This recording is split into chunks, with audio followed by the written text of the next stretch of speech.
Sekarang kita melihat ke Papua sebentar, di mana sejak dipilihnya Biden sudah kita ingatkan, hati-hati sama Partai Demokrat dan strategi mereka menggoyang target country. Takutnya Papua ditarget. Komentar ini hanya analisa, menanggapi berita kelompok bersenjata menyerang, sehingga ada petinggi militer negara, Jenderal Bintang 1 yang jadi korban. Hal ini serius, merupakan hal yang harus diperhatikan. Jangan sampai kita menganggap Menteri Pertahanannya tidak perform lagi setelah peristiwa pecah tiganya kapal Nanggala 402. Sementara beliau calon kuat presiden 2024 loh. Sungguh, kita melihat kedaulatan Papua dan kedaulatan Nusantaranya. Salah satu aset negara Indonesia yang besar adalah Papua. Namun saat ini Papua yang sudah bergabung sejak tahun 60-an, di mana sebelumnya 20 tahunan Pak Karno, Bapak Bangsa, berjuang membebaskan Papua dari tangan Belanda. Akhirnya berhasil di tahun 60-an. Strategi yang dipakai Pak Karno waktu itu adalah diplomasi. Pak Karno memang jagonya dalam diplomasi luar negeri. Beliau menggunakan strategi perang asimetri. Sekarang menjadi mengerti kan kenapa Newman menggunakan Department of War, karena meniru strateginya Pak Karno. Perang asimetri adalah bentuk perang yang tidak serupa. Misalnya dalam perang konvensional yang menggunakan senjata, tidak perlu dijawab dengan senjata juga secara frontal, bisa dilawan dengan bentuk perang lain, yaitu perang diplomasi. Kembali ke Papua saat ini, ada OPM atau ULMWP, sebuah organisasi yang ingin Papua lepas dari Indonesia, yang saat ini kurang dipelajari kekuatannya oleh pejabat di Indonesia. ULMWP tidak perang senjata, tetapi membangun diplomasi ke Eropa dan Afrika, juga ke kawasan Melanesia, termasuk ke PBB. Baik, kita rincikan sedikit tentang Melanesia. Ada 5 provinsi saudara kita di Indonesia yang rasnya Melanesia, seperti wilayah NTB, NTT, Flores, Maluku, Papua, sama dengan Papua Nugini, Fiji, Vanuatu, Nauru, Kepulauan Solomon, dan lain sebagainya. ULMWP,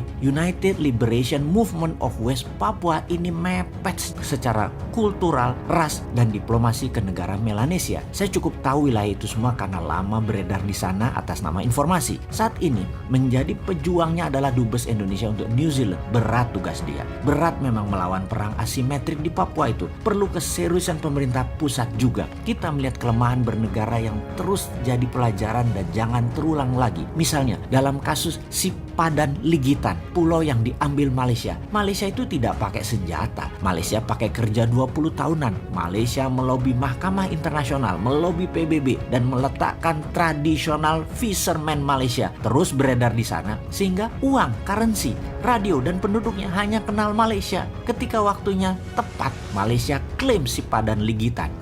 Hilang wilayah itu dari peta nasional Indonesia. Itulah perang asimetrik. Di Papua saat ini selalu ada instability, dan instability itu adalah warfare strategi. Dan ini semua harus distrategikan. Jangan naif bernegara. Hati-hati dengan Papua. Sulit memang kalau memandang dari sisi yang berbeda. Si Sontoloyo ini menjadi seakan-akan selalu salah dan selalu kalah. Padahal ini mau mengingatkan. Mengambil Freeport misalnya, atas nama nasionalisme dulunya terlihat pahlawan, namun resikonya sama sekali tidak diperhitungkan. Seakan-akan semua semulus pantat bayi. Gak ada masalah. Bos. Capek deh kalau ngomong urusan beginian dengan beda generasi. Mengambil Freeport ada banyak sisi melihatnya, dan tidak ada satupun yang menguntungkan. Membeli 51% saham pakai dana 70 triliun, sementara untungnya Freeport kecil banget, hanya 200 jutaan dolar atau 3 triliun per tahunnya. Kalau punya 51% itu hanya 1,6 triliun. Dari sisi dagang aja balik modalnya 50 tahun.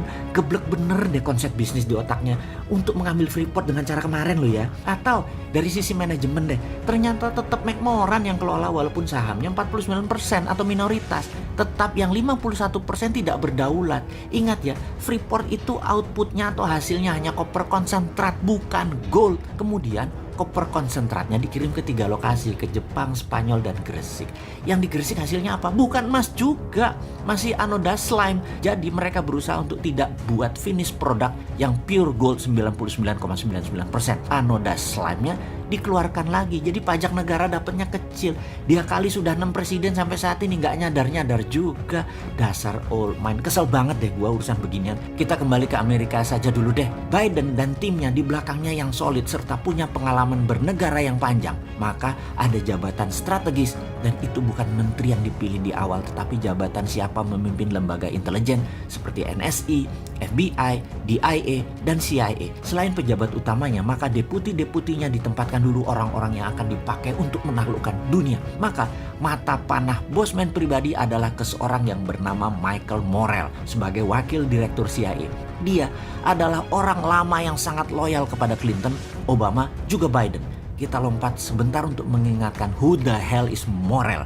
Ada sebuah undang-undang yang dibuat oleh Partai Demokrat di zaman Obama yang dikawal oleh Michael Morrell dulu dan timnya. Yang harus kita awasi dari sisi Indonesia adalah mereka mengusulkan Undang-Undang Foreign Relation Authorization Act yang spesifik membahas tentang Papua. Hati-hati ini buat Indonesia. Lalu CIA di zaman Michael Morrell masih muda adalah pendukung gerakan Kosovo Liberation Army, yang kemudian gerakan tersebut berhasil mendirikan sebuah negara baru bernama Kosovo. Sekali lagi, hati-hati dengan Partai Demokratnya Amerika. Pak SBY sudah merasakannya dengan banyak bom meletus waktu itu. Obama presidennya dari Demokrat. Soekarno sudah merasakan dengan dilengserkannya dirinya. Presidennya adalah LBJ, Lyndon B. Johnson dari Partai Demokrat juga. Soeharto sudah merasakan serangan economic hitman di zaman Clinton waktu itu. Habibie sudah merasakannya juga di zaman Clinton presidennya dari Partai Demokrat hingga lepas Timur Timur. Operasi CIA selalu dimainkan oleh mereka. Gerakan insurgensi adalah ciri Partai Demokrat menyerang luar negeri. Kalau Partai Republik perangnya di permukaan. Kalau Partai Demokrat warfare-nya pakai CIA operation dan shadow. Saya jadi takut urusan Papua. Itu saja. Kalau sama Trump, saya nggak takut Indonesia bakal belah karena bukan target Trump. Trump musuhnya Tiongkok dalam dagang. Dan ideologi demokrasi Amerika versus komunisme itu juga dengan Tiongkok. Namun dengan Partai Demokrat beda game.